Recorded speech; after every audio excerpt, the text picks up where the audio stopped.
Hello everyone, प्रज्ञा empower studies में आपका स्वागत है। हमारा टॉपिक चल रहा था चक्रवृद्धि ब्याज, कंपाउंड इंटरेस्ट। इसके क्वेश्चन हम सॉल्व कर रहे थे, तो स्टार्ट करते हैं। एक नया क्वेश्चन है, कंपाउंड इंटरेस्ट फाइंड आउट करना है हमको।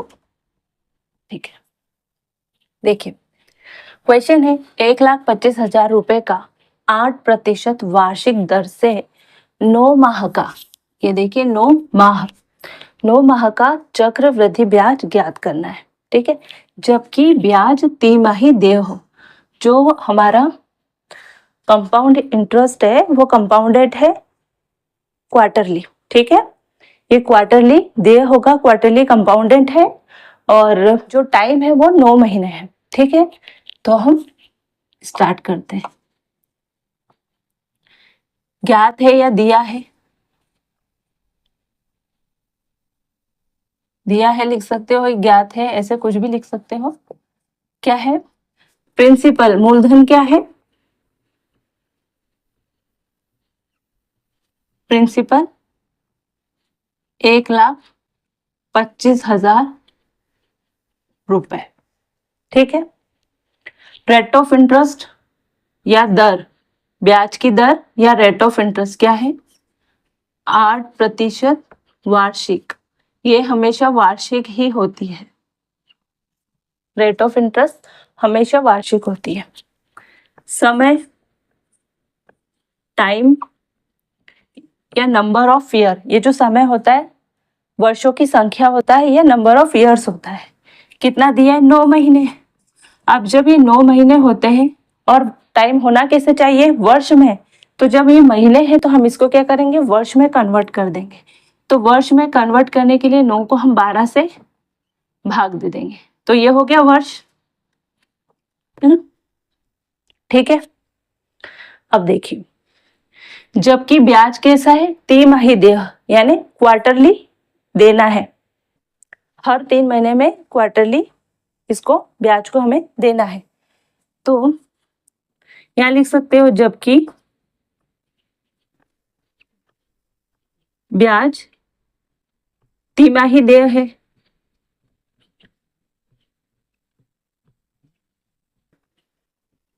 और हमको ज्ञात क्या करना है? चक्रवृद्धि ब्याज।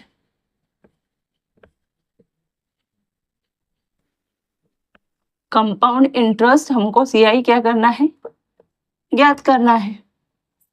ठीक है, अब ये ब्याज की जब तिमाही है, तो मैंने जब आपको क्वेश्चंस स्टार्ट करने से पहले इनका बेसिक बताया था, चक्रवृद्धि ब्याज कंपाउंडेड इंटरेस्ट का बेसिक बताए थे, तब मैंने आपको 3 माही 6 माही इस तरह से बताया था कि अगर 6 माही देय हो तो क्या करना चाहिए, तिमाही देय हो तो क्या करना चाहिए, है ना। तो जब तिमाही देय होता है ना, इसलिए क्या होगा, ये आप यहाँ लिख दीजिए। जब आप क्वेश्चन सॉल्व करेंगे तो एक के नीचे एक ही लिखना, लेकिन यहाँ स्पेस नहीं होने की वजह से मैं साइड में लिखती चलती हूँ। तिमाही देय होना, तो रेट ऑफ इंटरेस्ट क्या हो जाती है? तिमाही। एक वर्ष में कितने 3 माही होते हैं? 4 3 माह होते हैं, इसलिए जो रेट ऑफ इंटरेस्ट होती है ना, चौथाई हो जाती है ना, 1/4 बच जाती है। अगर 6 महीने होते हैं तो एक वर्ष में 2 6 महीने होते हैं, है ना, आधे आधे वर्ष। तो क्या होता है, जो हमारी रेट ऑफ इंटरेस्ट रहती है वो आधी रह जाती है। सपोज करो ये वार्षिक है रेट ऑफ इंटरेस्ट, है ना, और हमको 3 महीने में देना है, तो हर 8% के हिसाब से हर 3 महीने में देंगे तो कितना ब्याज बनेगा। तो ऐसी स्थिति में क्या करते हैं, जो ये तो वार्षिक ही रहती है रेट ऑफ इंटरेस्ट, पर जब ये जो टाइम होता है ना, ये माह में हो तो हम वर्ष में कन्वर्ट करते हैं। पर ये जो ब्याज देने का जो समय होता है, ये 3 माही हो, यानी 1 वर्ष से कम का हो, 6 महीने हो, 3 महीने हो, 4 महीने हो, तो उस हिसाब से ना जितने बार हमको ब्याज देना होता है उस हिसाब से इसको डिवाइड कर दिया जाता है, किसको? रेट ऑफ इंटरेस्ट से। तो जब 6 महीने होते हैं तो 2 बार देते हैं, इसलिए हम आधी आधी कर लेते हैं। लेकिन जब क्वार्टरली है ना, 3 महीने में है, तो हमको क्या करना पड़ेगा? हर 4 महीने में क्या करना पड़ेगा? ब्याज देना पड़ेगा, है ना। जब हर 4 महीने में आपको जब ब्याज देना है, तो ये क्या होगी, 4 से रेट ऑफ इंटरेस्ट को भाग दे देते हैं, R/4 हो जाती है, यानी कि 8 का तो ये 2 बचेगी, है ना, r/4 हो जाएगी, तो 8/4% से 2% होगी। और जो समय होता है, टाइम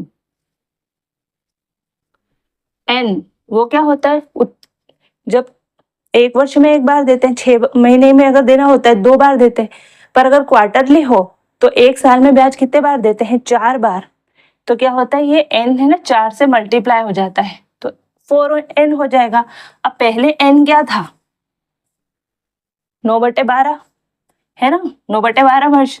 तो ये 9/12 को 4n कर देंगे। पहले n कितना था, 9/12, 9 माह को हमने वर्ष में बदला था, महीने में है तो हमेशा वर्ष में करना पड़ेगा, तो ये 9/12 हो गया। क्योंकि ये 9/12 कब था, वर्ष में 1 बार के हिसाब से, लेकिन वर्ष में 4 बार के लिए क्या होगा, 4 गुना हो जाएगा। तो इसमें को हमने 4 से मल्टीप्लाई किया, है ना, तो मल्टीप्लाई करेंगे तो ये क्या होगा, 3 हो जाएगा। यानी n की वैल्यू अब क्या होगी, 3। ठीक है, वैसे भी देखिए 1 साल में कितने बार, 4 बार देना पड़ेगा ब्याज, क्योंकि 3 महीने है, तो 9 महीने में कितने बार देना पड़ेगा, 3 ही बार देना होगा ना। लेकिन हमको ना ये कॉन्सेप्ट पता होना चाहिए, ठीक है। इसलिए अब क्या होगा, n की वैल्यू क्या हो जाएगी, 3, और रेट ऑफ इंटरेस्ट की वैल्यू क्या हो जाएगी, 2, ठीक है, क्योंकि ये 1/4 हो जाएगी। ठीक है, तो चक्रवृद्धि ब्याज ज्ञात करने से पहले हमको चक्रवृद्धि मिश्र धन ज्ञात करना होता है, तो हम चक्रवृद्धि मिश्र धन ज्ञात करेंगे, क्योंकि फॉर्मूला तो हमारे पास इसी का है ना। क्या है फॉर्मूला, P यानी मूलधन 1 प्लस r/, अब ये 3 दे है, इसे r/4 हो जाएगा, 100 की घात n, है ना। तो 3, ये क्वार्टरली है, तो हमारे पास क्या हो जाएगा, 3n। अभी इसको आप n और r ही लिखिए, ठीक है। ये फॉर्मूला 3 देंगे तब क्या हो जाएगा फॉर्मूला, क्योंकि हमने तो यहीं पे निकाल लिया है ना, जबकि ब्याज 3 दे तो हमने r की वैल्यू निकाल ली, ये हो जाएगी, n की वैल्यू इतनी हो जाएगी, तो अब हमको यहाँ पे पुट करने की जरूरत भी नहीं है, हम डायरेक्ट कर देते। तो p क्या होगा, 1,00,000, ये 25,000 प्लस r क्या है, 2, है ना, बटे 100, n क्या है, 3। चाहो तो आप पूरा फॉर्मूला भी लिख सकते हो ऐसे, r/4 और ये 3n पर हमने क्या किए, वैल्यूज निकाल ली सबकी, है ना। तो हम ये नहीं लिखते, हमने r की वैल्यू बता दी, ये हो जाएगी क्योंकि 3 है, n की वैल्यू समय कितना हो जाएगा, 3, क्योंकि 3 है। ठीक है, तो अब हम इसको सॉल्व करते हैं, तो 1,25,000, ये क्या होगा, 50, ठीक है। तो ये अब क्या होगा, 51/50 की घात 3, यही हो जाएगा। तो अब इसको ऐसे सॉल्व करेंगे तो 125,000 इंटू 51/50, 51/50, 51/50, ठीक है। तो 5, 50, 25, 25, 5, 125 और ये 3 0, तो 125 और 3 0 से ये तीनों कैंसिल हो गए। अब आंसर कैसे निकलेगा, 51 इंटू 51 इनका मल्टीप्लाई करो तो जरा,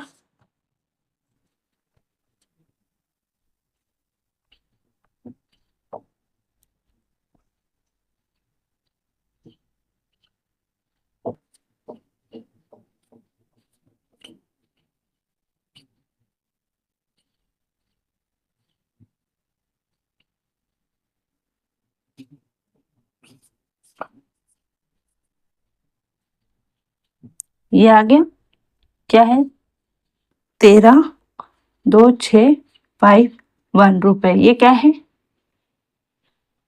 इसको मैं कर देती हूँ रेस, है ना। तो हमने 51 इंटू 51 इंटू 51, 51 इंटू 51 इंटू 51 क्या है, 1,32,651 रुपए, ये क्या है, चक्रवृद्धि मिश्र धन, इसकी वैल्यू आ गई है। तो चक्रवृद्धि ब्याज के लिए हमारे पास सूत्र क्या है,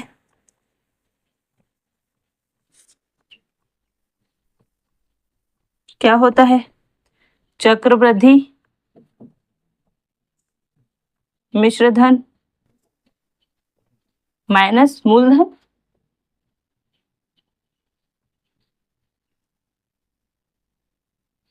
यही फॉर्मूला है हमारे पास, तो हमने चक्रवृद्धि मिश्रधन की वैल्यू लिख दी 132651 माइनस 1,25,000। ठीक है, तो आंसर क्या होगा? 1,5,6,7,0,0। तो ये आंसर होगा 7,651 रुपए। क्या होगा?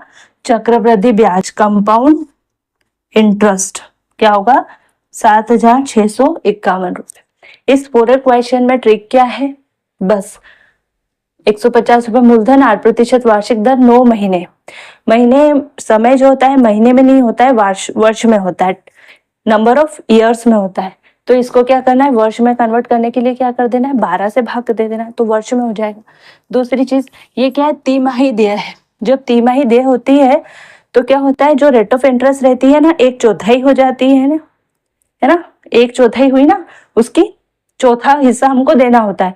यानी 4 बार देते हैं ना, तो चारों में से वर्ष में 4 बार देते हैं, तो पहली बार में 1/4 हिस्सा यानी 25%, 25%, 25%, 25%, यानी 4 भागों में विभाजित करके देते हैं। तो ये 4 भाग में विभाजित कर दी। लेकिन कितने बार देते हैं? तो 4 बार देते हैं, इसलिए समय में क्या होगा? 4 का मल्टीप्लाई हो जाएगा, जो भी आपका समय है उसमें मल्टीप्लाई हो जाएगा। तो ये क्या 9 महीने थे? 9 महीने यानी 9/12 वर्ष। तो हमने 4 का मल्टीप्लाई कर दिया, तो हमारे पास समय कितना आ गया? 3। ठीक है, यानी इनकी वैल्यू क्या आ गई? 3। तो हमने वैल्यू इस पे पुट की, है ना, और निकाल लिया। आप यहाँ पे भी लिख सकते थे चक्रवृद्धि ब्याज तिमाही देय होने पर इसको बटे 4 और यहाँ पे 4। तो अगर ऐसा करोगे तो फिर आपको ये वाली जो चीज होगी ना यहाँ पे करनी पड़ेगी, या फिर डायरेक्टली इसकी वैल्यू लिख देना कि ये समय 4n हो जाएगा, तो ये ऐसे बता के डायरेक्टली यहाँ पे 3 और यहाँ पे 2 पुट कर देना तो भी हो जाएगा ऐसे। तो हमने तो r/4 की वैल्यू क्या है? 2%, और ये 4n की वैल्यू क्या है? 3। तो ऐसे भी आप कर सकते हैं।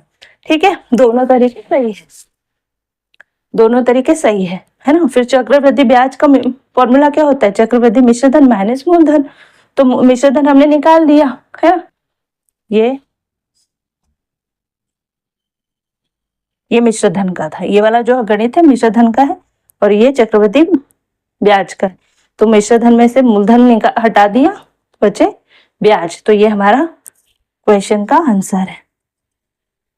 आई होप कि आपको ये अच्छे से समझ में आया होगा। मिलते हैं नेक्स्ट वीडियो में, तब तक के लिए जय हिंद, जय भारत, थैंक यू।